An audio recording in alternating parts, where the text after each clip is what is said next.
অপচয় করে। এটা যেই করবে সে কি আর মানুষ আছে না শয়তানের ভাই হয়ে গেছে? আমরা এখানে বহু মানুষ বসে আছি অপচয়ের সাথে এখনো জড়িত। এই যে নিজের শরীরের ভেতরে আল্লাহ যেগুলো দিয়েছে গুরুত্বপূর্ণ, শয়তানের ধোকায় হোক আর যৌবনের তাড়নায় হোক, অনেকে মাস্টার ভিশন বলেন, হস্তমৈথুন বলেন, এর মাধ্যমে গুরুত্বপূর্ণ এই সম্পদটা আপনি নষ্ট করেন।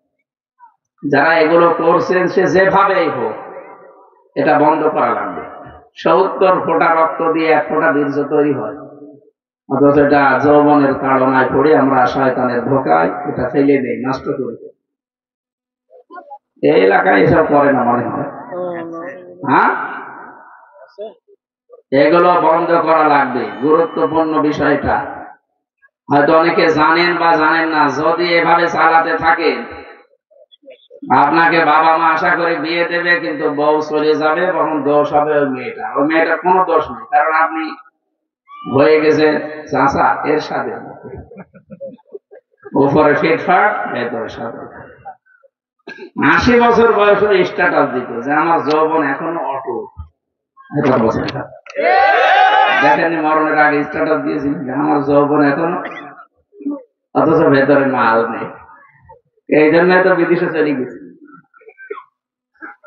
আমি যেহেতু মুরব্বী মানুষ আছেন আপনারা, আমি আর নিচে নামলাম না। যৌবনে যারা এগুলো নষ্ট করছেন আশা করি অপচয় করবেন না, তাহলে শেষে কিন্তু বিপদে পড়বেন। ও যতই দোয়া কালাম দিই আর হারবার কলকাতা ইন্ডিয়া কিছুই হবে না। আমি আর নিচে নামলাম না, কথা বোঝা গেছে? যারা এগুলো করছেন বাদ দেবেন কারা কারা হাত তোলেন তো। মুরব্বী মানুষ না বুঝবে না।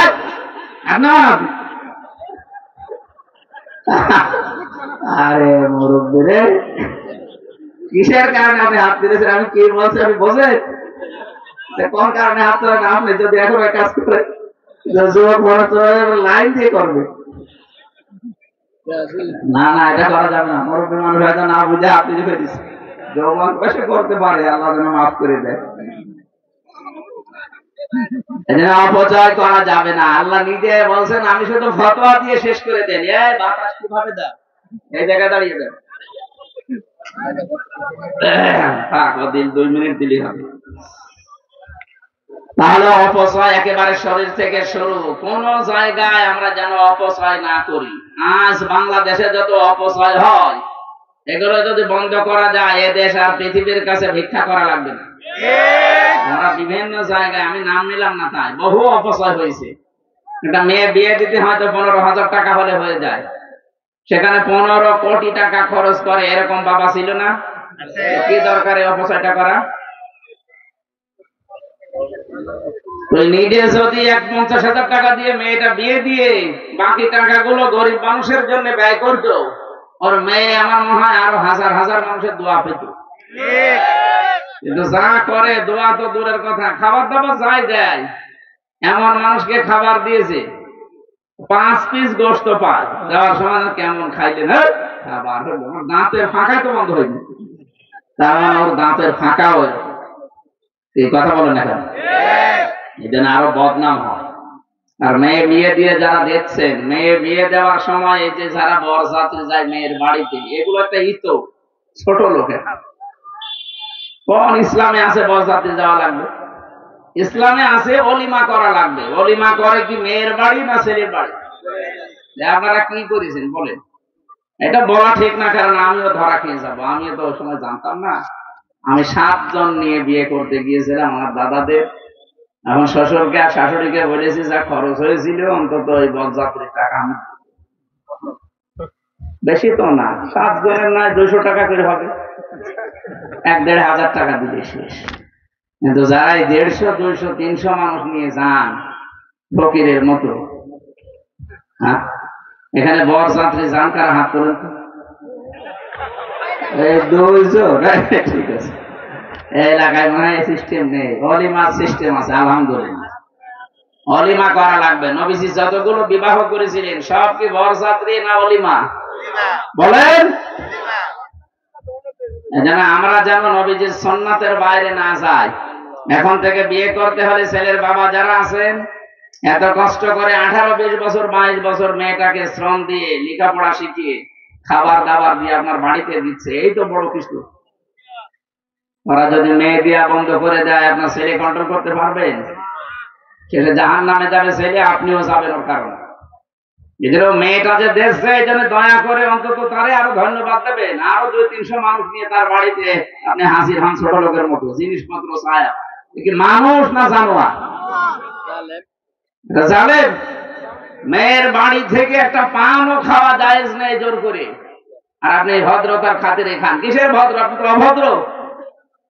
আশা করছে এটা যেহেতু রেকর্ড হচ্ছে, এটা যেন বন্ধ হয়। বাংলাদেশে অলিমা সিস্টেম চালু হবে, রসুলে কোন বরযাত্রী হবে না। ছেলের বাবারা রাজি আছেন না? জানি অনেক ছেলের বাবা মানবে না। আমি বারবার বলছি, কারণ কি, আমার তো ছেলে নেই, আমার 3টা মেয়ে, এই কারণে বলছি। আমার তো বাঁচা লাগবে। আমি যাই হোক করে ফেলেছি, এখন তো আমি ধরা খেলে আর হবে? আমার বাঁচা লাগবে না?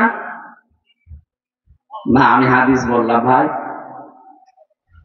সাবধান, আমরা ছোটখাটো বিষয় মনে করি এ আর কি, 200 মানুষ নয় খাওয়ালো মেয়ের বাবা, আরে ভাই আর কি, মানে একটা ভাত হারাম হবে আপনার। এই জন্য কেউ বরযাত্রীর দাওয়াত দিতে আসলে যাবেন না, বলবেন সাফ আমি ওর ভেতরে নেই। আপনি অলিমার দাওয়াত দেন, আমি দরকার আরো 3-4 জন সাথে নিয়ে যাচ্ছি। অলিমা আবার বলেন তো হয় কি, মেয়ের বাড়ি না ছেলের বাড়ি? এটা এলাকায় চালু করা যায় না সামনে থেকে? তাহলে সামায়ান নিচে এখান থেকে বের হয়ে গেলে আবার আমরা বরযাত্রী নাকি?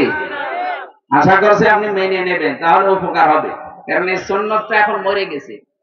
এটা যদি চিন্তা করতে পারেন, 100 গলা কাটা শহীদের সওয়াব কিয়ামতে নিয়ে উঠতে পারবেন। ছোটখাটো না, অনেক বড় বিষয় এটা। অনেক জুলুম থেকে মেয়ের বাবারা বেঁচে যাবে ইনশাআল্লাহ। তাহলে আল্লাহ নিজে অপচয় করেন না, এবং ফতোয়া দিয়েছেন এটা শেষ করে দেন। উনি দেখিয়েছেন প্র্যাকটিক্যালি, বিজ্ঞানে যে প্রমাণ করছে এই গুরুত্বপূর্ণ পিত্তথলির রসটা খাবার থাকলে পড়ে, খাবার না থাকলে বন্ধ হয়ে যায়। এই যে আমি এখন খাবার খেয়ে আসলাম, এই খাবারের নির্যাস দিয়ে দিয়ে যেটা আসল তৈরি হচ্ছে, এটার নাম পিত্ত রস। যতক্ষণ আমার পেটে খাবার আছে, এটা পড়তেই থাকবে। 1-1.5 ঘন্টা পরে যখন খাবার শেষ হয়ে যাবে, তখন ওটা অটোমেটিক বন্ধ হয়ে যাবে। আল্লাহ রাব্বুল আলামিন বলেন, আমি নিজে শুধু ফতোয়া দিয়ে শেষ করি না, আমি ওটা দেখাই। এই যে তোর শরীরের ভেতরে তাকিয়ে দেখ, আমি এটা কিন্তু বানিয়ে দিয়েছি। বিজ্ঞান আজ এটা দেখার পরে অনেক অমুসলিম বিজ্ঞানী মুসলমান হয়ে গেছে।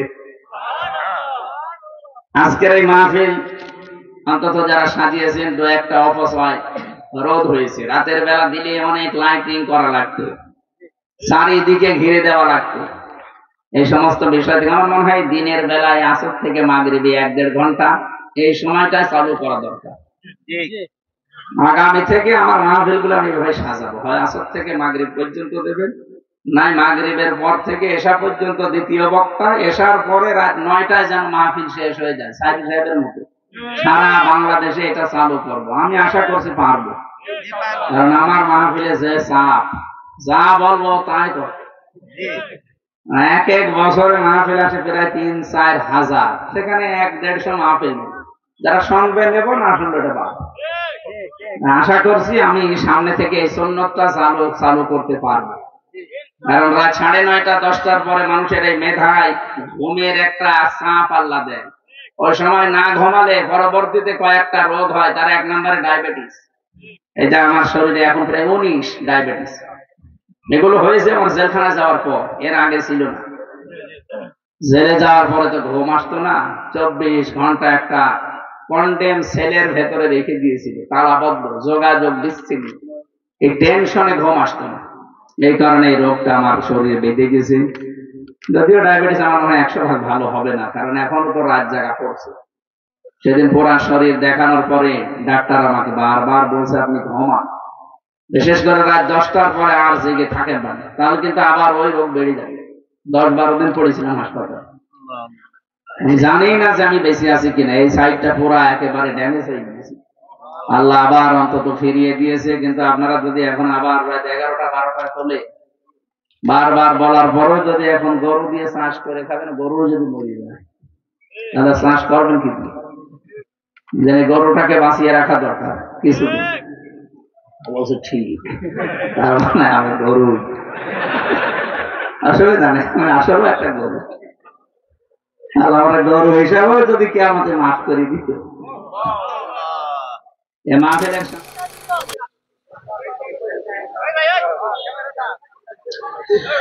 আলহামদুলিল্লাহি রাব্বিল মাশরিকাইন ওয়া রাব্বিল মাগরিবাইন الذي خلق كل شيء زوجين وأوجب علينا الإحسان بالوالدين ونشهد أن لا إله إلا الله وحده لا شريك له وأشهد أن محمدا عبده ورسوله سيد الكونين صلى الله عليه وعلى آله وأصحابه وأتباعه أجمعين ليلا ونهارا في الطرفين فقد قال الله تعالى في كلامه المجيد وبرهانه التوحيد أعوذ بالله من الشيطان الرجيم بسم الله الرحمن الرحيم يا أيها الذين آمنوا اتقوا الله ولتنظر نفس ما قدمت لغد واتقوا الله إن الله خبير بما تعملون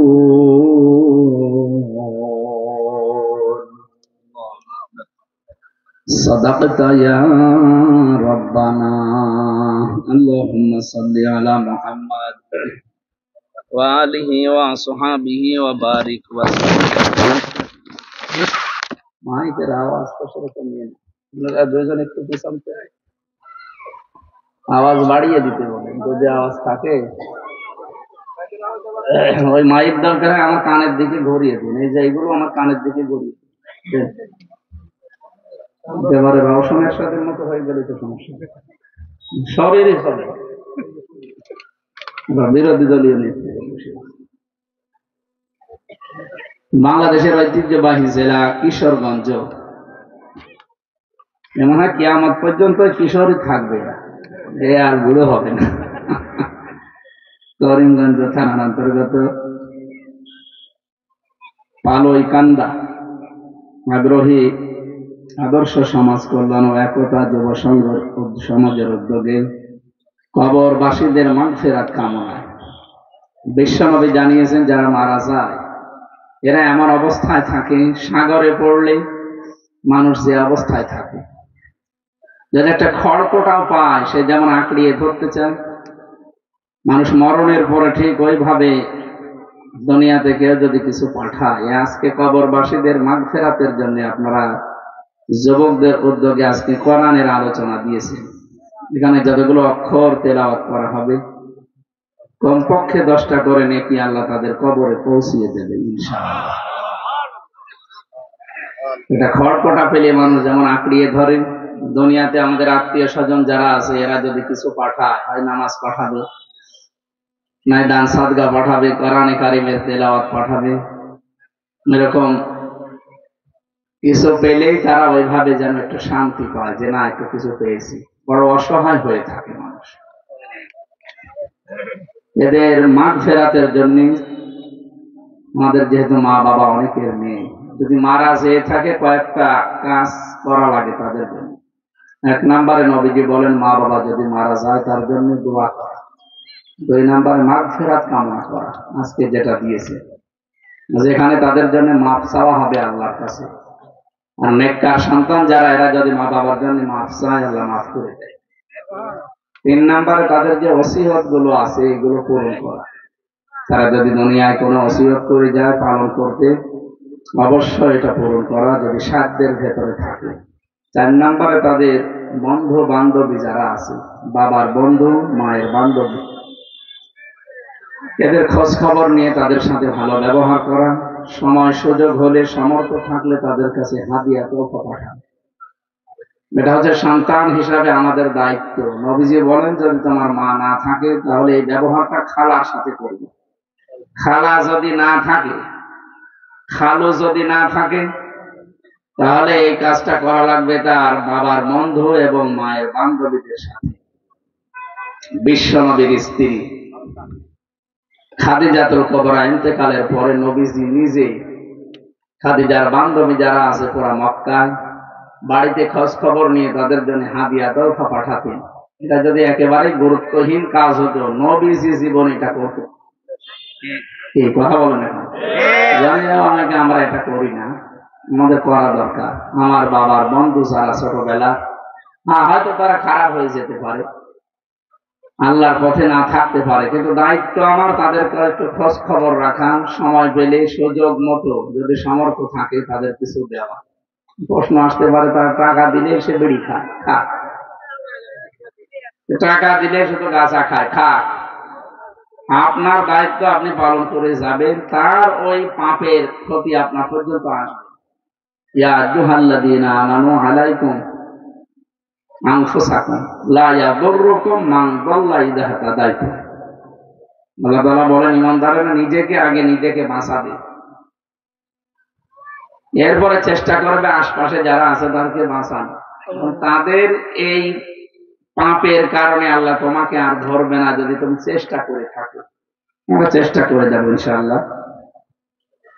দ্বিতীয় বাৎসরিক চলছে, এটা মহাবিশ্বের মহাবিস্ময়। দিন যত যাচ্ছে কোরআনে কারীম তার আশ্চর্যকারিতা যত আছে সব প্রকাশ পাচ্ছে। আল্লাহ রাব্বুল আলামিন বলেন, সানুরিহিম আয়াতিনা ফিল আফাকি ওয়া ফি আনফুসিহিম হাত্তা ইয়াতাবায়্যানা লাহুম আন্নাহুল হক। ইলা আখির আয়াত।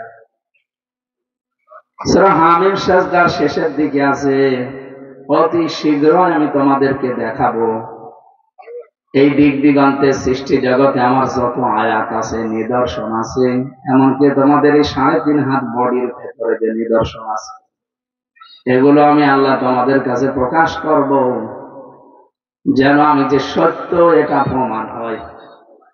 আল্লাহ যে সত্য এটা এই প্রমাণ না দিলেও আমাদের বিশ্বাস করার অনেক কাজ ছিল, তারপরও আল্লাহ নিদর্শন গুলো দিয়ে রেখেছেন। এই যে সামনে কলা গাছ দেখতে পাচ্ছে, যেই দিন এটা তৈরি হয়েছে ওই দিন থেকে কিয়ামত পর্যন্ত কোনদিন কলা গাছে আম ধরবে না। ধরবে? এটা একটা নিদর্শন না? আল্লাহ বিশাল একটা নিদর্শন, আপনি হয়তো টের পাচ্ছেন না। ইন্না ফি যালিকা লাআয়াতান লিকাওমিন ইয়ালামুন। জ্ঞানী যারা তাদের ভেতরে এর জন্য শিক্ষা আছে। আল্লাহকে পাওয়ার জন্য আমেরিকায় যাওয়ার দরকার নেই, ভুটানে যাওয়ার দরকার নেই। ফি আনফুসিহিম, নিজের ভেতরে তাকালে আপনি পেয়ে যাবেন। বিজ্ঞান এখন প্রমাণ করছে মানুষের শরীরের ভেতরে যে খাদ্যগুলো প্রবেশ করার পরে এক একটা এক এক জায়গায় চলে যায়। কোনটা মল হয়ে যায়, কোনটা পানি হয়ে প্রসাব হয়ে বের হয়, কোনটা রক্ত হয়ে যায়, কোনটা বীর্য হয়, কোনটা নির্যাস হয়ে খাদ্যের নির্যাস যেগুলো ওইগুলো দিয়ে পিত্তথলির রস তৈরি হয়। এত দামি জিনিস এটা, পিত্ত রস বলে। যতক্ষণ আপনার পেটে খাবার থাকবে ততক্ষণ ওই রস ফোটা ফোটা ওর উপরে পড়তে থাকবে। এটা পড়লে খাবার তাড়াতাড়ি হজম হয়। যদি আপনার পেটে খাবার না থাকে এটা আর পড়বে না, অটোমেটিক বন্ধ হয়ে যাবে। আল্লাহ বোঝাতে চেয়েছেন, ইন্নাল মুবাযযিরিনা কানু ইখওয়ানা শায়াতিন ওয়া কানা শাইতানু লিরাব্বিহি কাফুরা। অবশ্যই যারা অপচয় করে তারা শয়তানের ভাই। তারা কি? বলেন বলেন। পৃথিবীতে এমন কোন কাজ আছে যেটা করলে আপনি শয়তানের ভাই হয়ে যাবেন এমন আয়াত কোরআনে আমি পাইনি? এই একটাই পেয়েছি। আপনি জিনা করলে শয়তানের ভাই না, নেই। আপনি চুরি করলে শয়তানের ভাই নেই। ডাকাতি করলে, চিন্তা করলে শয়তানের ভাই হয়ে গেছেন। আমি পায়দের দায়িত্বে আছেন বিশিষ্ট আলেমে দ্বীন আমার আরাফাতের ভাই আলহাজ মাওলানা আবু বকর সিদ্দিক জিহাদি দামাত বারকাতুহুল আলিয়া, সহ সভাপতি জনাব মাওলানা আবুল বাশার, মাওলানা আব্দুল লতিফ, প্রধান অতিথি আপনাদের এই জেলার কৃতি সন্তান সাবেক সফল শিক্ষামন্ত্রী গণপ্রজাতন্ত্রী বাংলাদেশ সরকার ডক্টর এম ওসমান ফারুক, আতালাল্লাহু উমরাহু ওয়া বারাকাল্লাহু ফি হায়াতি, বলেন আমিন। এতক্ষণ যারা আলোচনা রাখলেন মাওলানা হুসাইন মাহফুজ চুয়াডাঙ্গা, এরপরে মুফতি জসিমউদ্দিন মেজবা সানামগঞ্জ, মুফতি আলাউদ্দিন সাহেব আপনাদের করিমগঞ্জের সন্তান, মঞ্চে বসা ওলামায়ে কেরাম, সামনে বসা মুসলমান ভাইরা, পর্দার আড়ালের সম্মানিত মা এবং বোনেরা, প্রশাসনের ভাইরা, প্রাণ প্রিয় কিশোরগঞ্জবাসী, আল্লাহর দরবারে শুকরিয়া জানাচ্ছি যিনি আমাদেরকে কোরআনের মহব্বতে দিনের বেলায় হাজারো কাজ বাদ দিয়ে আসার এবং বসার তৌফিক দিয়েছেন, বলেন আলহামদুলিল্লাহ। আমরা খুশি না?